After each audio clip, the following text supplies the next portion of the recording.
The Canadian Grand Prix brought another win for Max Verstappen in his march towards retaining the World Drivers' Championship. While the on-track action was fierce at times, it was the events off-track that took the biggest headlines of the weekend. If you thought the FIA's new porpoising rules would mean the end of that conversation, then think again. Max Verstappen and Lewis Hamilton's bad blood from last season is back, and we're going to fill you in on all the details, so stick around for the rest of the video. The Red Bull team as a whole didn't have the best weekend in Montreal at the Circuit Gilles Villeneuve. Max might have won the race, but Ferrari's Carlos Sainz definitely looked to have the pace to catch the Dutchman, just not quite enough to overtake him. Sergio Perez had to retire, meaning Charles Leclerc is now only 3 points behind him in the World Drivers' standings, and the Mexican has fallen 46 points behind his teammate in the race for the Drivers' Championship title. One team that will be happy with their performances was Mercedes. George Russell continued his run as being the only driver to score points in every race by finishing 4th, closing the gap to Charles Leclerc, who is 3rd in the Drivers' Championship, to 15 points.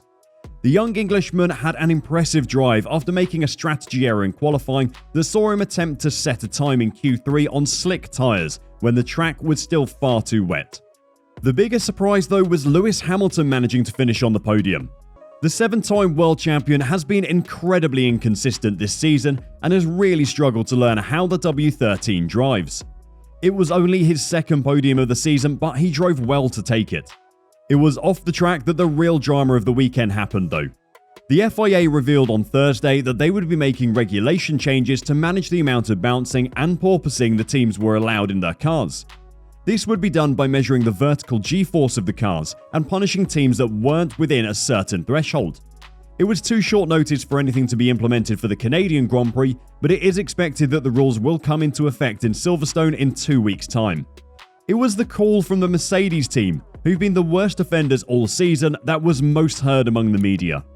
Many people believe that the team wanted the FIA to make regulation changes that would have allowed them to fit something like active suspension to help deal with the problem. Instead, the FIA have chosen to punish the teams that don't solve the problem on their own by implementing penalties for teams that are bouncing too much. The whole situation has got a little confusing, with teams and drivers accusing each other of a whole host of things, such as colluding with the FIA over the new rules, lying about the problems they are facing, faking injuries for the media, and just generally using underhand tactics and political power to get changes made in their favour. This has led to a lot of people giving public statements about other teams and drivers, and Lewis Hamilton has been the recipient of a lot of them. Speaking in the team principals press conference before the race, AlphaTauri boss Franz Tost said, "These are Formula 1 cars. This is not a Rolls-Royce, and drivers should be aware about this. If the cars are too stiff or it's too difficult for them, maybe they should stay at home in the living room, sitting in the chair, and then they can do the races in TV or where, I don't know." His comments came after Hamilton had continued to raise complaints over back pains he suffered at the Azerbaijan Grand Prix. Max Verstappen, whose Red Bull has been the fastest race car this season and has also been bouncing far less than the Mercedes, used the Canadian GP weekend as a chance to poke fun at Hamilton for his complaints about back pain. During the driver's press conference, Lewis was telling the media about how he's been playing retro games during the week. Verstappen took the opportunity to ask the 7-time champion whether there were any porpoising issues in the game as he made light of Mercedes' dire situation. Hamilton said, "I just had this itch to play old games. I've just recently bought an old Nintendo 64. Actually, no I didn't, but I found it in my storage. And then I went and got GoldenEye. And then when I landed, I went to get Mario Kart, but they didn't have the Nintendo 64. So I bought a Sega Genesis, sorry. And then they had the Senna game there. So I was like, oh, this is perfect. So I've been spending the last couple of nights driving the Senna game, but I'm not that quick on it." Verstappen responded, "Any porpoising issues on the game?" Things might have been light-hearted while the two were together, but once the media got them apart, the jokes stopped. The Red Bull Racing driver's remarks came after Lewis had urged all drivers and teams to take the issue of bouncing seriously. When asked about Lewis Hamilton's comments, Max Verstappen began by replying that he was unsure if the Brit was referring to him, but had assumed so. He went on to add, "It's not only him, but his teammate as well. They speak for other people. They should focus on themselves and say what they think. So just speak for themselves instead of involving other people in it." Max was also asked about his thoughts on the new regulations that the FIA will be introducing before the press conference. It was clear from his comments that he was unhappy with the lobbying that Mercedes had been doing in the media. I think it's a bit disappointing that again there is a rule change mid-season, I would say, Verstappen told the media. It's not even about affecting us more or less than other teams, but it shouldn't be that one team is complaining a lot and suddenly then they change the regs around it. I think there are a lot of teams that actually did an amazing job to not have these kinds of issues, so it is possible to drive around it. If you raise your car, then you won't have these issues, but you lose performance. But if you can't design the car properly for that, then that's your fault. It's not the reg's fault. For me, that is a bit of a shame.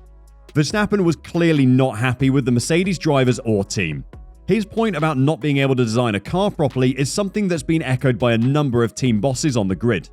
The Mercedes car concept has come under a lot of scrutiny this season, as the 8 times Constructors' Champions have fallen a long way behind Red Bull and Verstappen in the Constructors' Championship. Lewis was clearly not happy with Max taking a shot at him and his car though. Hamilton hit back, claiming safety was the most important thing. He also appeared to question Verstappen's true feelings, claiming some drivers say different things away from the cameras. The 7-time champion explained, "Yeah, I was always interesting seeing people's perspectives and opinions in different lights. Obviously, in front of you it's one thing and another in the background. Sometimes people say different things. But ultimately, I think safety is the most important thing. And I think there's at least one driver in every team has spoken on it. And I don't think it's going to change a huge amount. But I think there is a lot of work to be done, and it's positive that the FIA are working towards improving things." Of course, the 7-time world champion wasn't going to let Max Verstappen ruin what had been his best weekend of the season so far. His only other podium this season in Bahrain came courtesy of a very late retirement for both Red Bull cars. This time though, there was no late retirement to help him. He drove a solid race and realistically got as good a finish as the team could have hoped for before the race. After the race, he sounded ecstatic. "It was honestly one of the best feelings of the year to be back, especially in Montreal where I got my first win 15 years ago," he said. "And to be back up there, to feel the atmosphere and the crowd was pretty special." He was equally as jubilant when asked about what to expect for him going forward. "It feels great to be in amongst the battle," said Hamilton, who beat teammate George Russell for only the 2nd time this season. "For a second, I was kind of keeping up with these guys. It's given me and the team a lot of hope that there's more to come from this car. The potential is there. When you get a full race distance, you find a lot out with the car. A lot to take from today. Got really good reliability, great work from the team. Just got to keep our heads down. I know where I'm losing to these guys, so that's where I'm going to focus on attacking to improve." It has been interesting this season seeing the tone of Hamilton's responses to questions change. Earlier in the season, he was so negative about the team and the car that he and Toto Wolff got in a shouting match in the garage. Then at times like this, he's been incredibly positive. Even during the weekend, he went from calling the car the worst he's ever driven to waxing lyrical about the work of the team. What happens with the FIA rules about bouncing and porpoising could really shape the rest of the season, as Mercedes was still bouncing in Canada. Will the level of bouncing they have be acceptable, or will they have to make changes? You could ask the same question of the Ferrari team as well. As the drivers squabble over what is the best for the sport, the teams will have to be ready to react to whatever the FIA demands of them, or get left behind on race day. What did you think of Red Bull and Mercedes over the weekend? And do you think Mercedes have been playing an underhand game with the FIA? Is Max Verstappen right to call them out for making the sport too political? Let us know your thoughts in the comment section. Until we see you next time, drive safe and bye-bye.